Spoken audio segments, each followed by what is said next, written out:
Uncut Gems is the new comedy by Adam Sandler and Paul Feig. Yay, already stuff that I have to edit. I'm more concerned about hoping this will key out properly. We're both wearing black and no green, so even if it gives you problems, it should be easy to fix. I'm not the one doing green screen, Brandon is. All right. We're in a worse location. We're in a better location this time to review Uncut Gems, the new movie by the Safdie brothers and Adam Sandler, about this jewelry store owner on what's it called, New York Diamond District, who does a bunch of crime with fake jewelry and scamming people, and he gets this crazy. What was the a gem? No, it had a stupid name.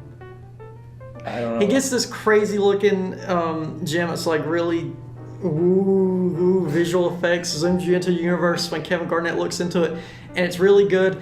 And he's trying to sell it for a lot of money because he owes mob people who owe it's a mess of crime and pain. Your thoughts? My thoughts, I liked it. Did you like it better than Good Time, which was the last Safdie brothers movie? Okay. Safdie brothers, these two dudes, they're very young filmmakers, they're very new, they haven't made a lot of things. You probably haven't seen any of the things that they've done. I've seen Good Time, which was a film they made in 2017. Blew my mind. It was just this constant sense of adrenaline, anxiety, things were building, and it just never let up. It was constantly engaging. I loved it. I love the look. I love the style. It's very unique. When you look at Uncut Gems, you're like, okay, I see the style. I can recognize when these guys are doing something. So Uncut Gems, the new film. I didn't like it as much as Good Time because this film about Adam Sandler's character, this guy, what's his name, Howard or something? Howard. He or Howie, if you're his mistress. That's right, yeah. He's got to, he's got to manipulate people. He's got to do certain things to get money. He's not as sympathetic as the main character in Good Time. The main character in Good Time, I would say Good Time was about these two brothers. The brother was more sympathetic, and therefore you care about the main character. I would argue that compared to Robert Pattinson's character in Good Time, whose name I'm forgetting, Howie, Adam Sandler is a more sympathetic character because they're both very manipulative, kind of just bad dudes down in their core. But he's more sympathetic to me because he's not as intentionally evil as Robert Pattinson was. He just has his problems with gambling and other stuff, which is what has the story going. I understand that. Yeah, I would say he's not as sympathetic in my opinion, but I would say he still is someone that I was very engaged. Whether or not he's sympathetic, okay? There's movies that do this thing. Wolf of Wall Street is a good example. You have characters that are doing, let's say, bad things. They're trying to get money, trying to blah, blah, blah. But they're performed so well. They're so well written. They're so interesting that I'm engaged no matter what. I was very engaged by this movie. I was very engaged by his struggle and what he was doing. And the movie just starts and it goes. It's like Good Time. It's just this constant adrenaline rush. It's constantly going. Things are building. Things are getting worse and worse and worse. And you see where they're going, but you don't know how they're going to play out. And it's just constantly building until the very end of the movie.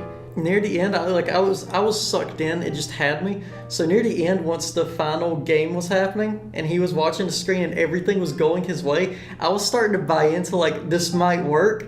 And then I remembered, with no spoilers at all, I remembered it's a Safdie brothers movie, and I'm like, oh wait a minute, there's something else is gonna something is gonna have to go down because these guys make more grounded, realistic stories.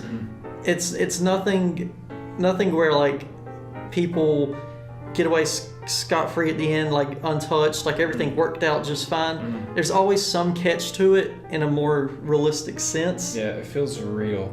Every single character in this movie, not just the main character, not just the supporting characters, just the dudes that were trying to hunt him down, the people that he just encounters in one scene. Everyone feels like they have a past, like they exist. They feel so real. They feel so a part of this world. They have their own character. There's no throwaway characters that just come in and say, you have to do this thing, or I want my money. There's always more to it. They always everyone's really fleshed out and acted very well. Like everything does feel very lived in and ongoing. Like you said, it usually gets, you start in what you feel like is probably like already a fourth into the story. It just throws you in, but not in a way where you feel like you're trying to catch up, but in a way where like you're in it all now. You know, you see what's happening. You're like, okay, these are the people. This is what's going on. It's go, go, go. Like it's fast paced, but good fast paced, not Star Wars fast paced, where it's just I need a weapon! all over the place. Do you have any issues with it? Because I have one I would like to discuss. With the story itself, The whole film. I don't have any issues with the story itself. The way it's shot's very good. It's nothing exceptional apart from a few sequences that you can tell like they were planning from the beginning. It's more down to the directors themselves I have an issue with. I'm starting to notice like Formula. they're starting to have a formula to their movies, which more so than their style. You know, there's a difference between their styles really well, but they're starting to have a formula. Their last like two or three movies now. So my issue with the movie, my only issue that I have with it, there was like a 15-20 minute period where it bothered me. So we're talking about realism, how the whole thing felt real. One thing that got on my nerves was the constant people talking over each other and constantly like, that got a little excessive to me, because they're obviously doing that to ramp up the tension and the anxiety. But I feel like it was kind of a gimmick. It was like, okay, we're gonna have everybody talk over each other, and that's gonna make it feel very anxious. But in real life, even in Adam Sandler in this character's scenario, I feel like people would be more like reserved in some cases. They wouldn't constantly. In what areas did it bother you? Okay, I can't remember, but I just remember throughout the beginning of the first act, end of the second act, somewhere in there, I was like, okay, this is getting a little excessive. This is getting kind of repetitive. Like, okay, Adam Sandler's going to talk to this person, so he's just going to talk, but this guy's going to be talking while he's talking, and they're just going to talk over each other. Because some different videos and documentary things on Diamond District, New York, I've seen, it is very much that hectic where people, even having a conversation, are still, everyone's all over the place because there's just a lot of things happening. So it didn't really bother me. It just made it feel more real that, of course, people would be all over each other when they're talking. I would say, like, at the family dinner later on in the movie, there was a couple bits where people were yelling over each other, and I'm like, you know, like, okay, can we just slow down a second? But in general, every New York scene where people are just all over the place and business is happening, it didn't bother me. Another issue I have with the film is it didn't. This is a real thing that I'm scared about. Adam Sandler was not nominated for an Oscar, which, you know, whether or not he does, I don't care about the Oscars. But I know what you're talking about, yeah. He threatened the Academy, audiences alike. If I don't get nominated for an Oscar, I will make a movie so intentionally bad, worse than Jack and Jill. He wants to make the worst movie of all time since he didn't get nominated. I didn't expect this to get nominated for anything, because one, it's A24, two, it's just kind of different. It's not conventional. It's just not. It doesn't look like one of those movies that the Oscars would like. But anyway, that's aside the point. That's aside the actual movie. So before I say a few spoiler things, I just want to get my final thought on it. It's a crime movie, so you kind of know the vibe you're getting into, but it's a very well done crime movie, well shot, great story, great pace, in a different environment than any crime movie that I know of has been made before. So I'd recommend. 8 out of 10. Really enjoyed it. Gonna buy it on Blu-ray. It's my 5th favorite film of the year, 4th, 5th. I don't know. Marriage Story. Star Wars. I might settle on an 8 for it because it is really good. Yeah. Oh, it stopped.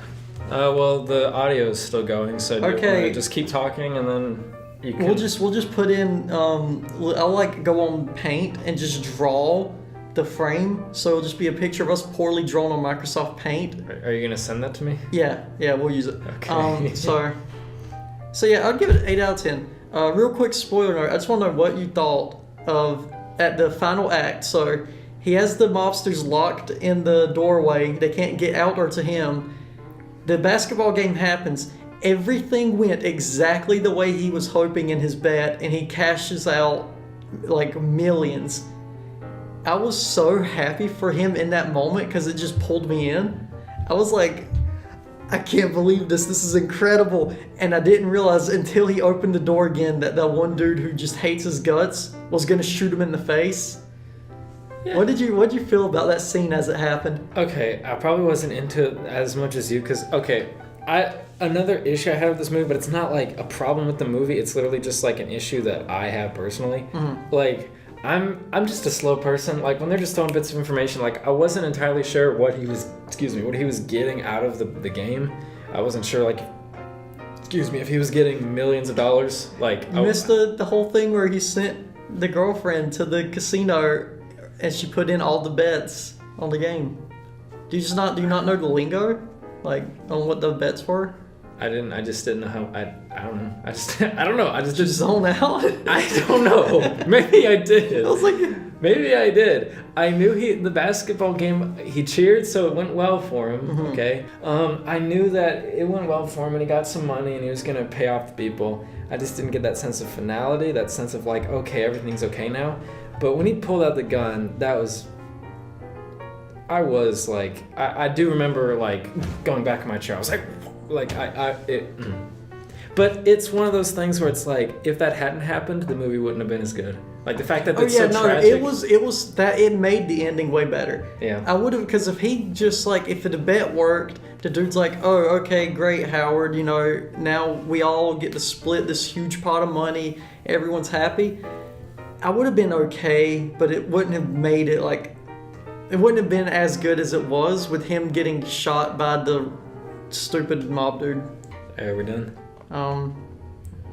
Yeah, I think so. I mean, my thoughts on the movie were pretty simple. Yes. So are mine. It's a good crime movie, well made. Safety Burrs did a good job. Yeah.